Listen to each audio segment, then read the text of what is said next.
একটা আনারস আমাদের বাগানে হয়েছে। আমাদের আনারসে বাগান আছে, এই বাগানে হয়েছে। এই আনারসটা কিন্তু সম্পূর্ণ পেকে গিয়েছে, বেশ সুন্দর এবং বড়। এই দেখুন বেশ বড়। এটা এখনই ভাঙবো, ভেঙে নিয়ে যাব।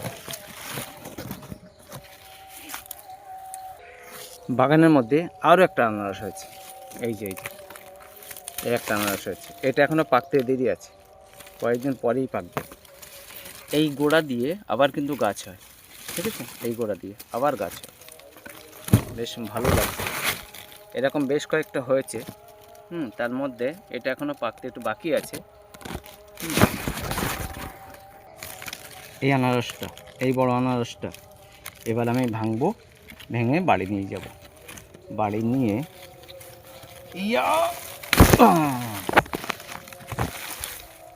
নিয়ে খুব জমিয়ে খাওয়া হবে। ভীষণ ভালো লাগছে, দারুণ লাগছে। আর এই সময় আনারস খেতে যা লাগবে না, দারুণ দারুণ দারুণ। যার বাড়ির বাগান আনারস আছে সেই বুঝতে পারবে যে আনারস খেতে কত সুন্দর লাগে, বাড়ির আনারস। তবে একটা নিয়ম আছে আমাদের কাছে, এই আনারসটা আজকেই খাবো না, দিন দুই একটু রেখে দেবো, রেখে দেওয়ার পরে খাবো। তাহলে এর পরিপূর্ণ রস আসবে এবং রসটা একটা ভালো মিষ্টি হয়, তাহলে দারুণ হবে। বাই।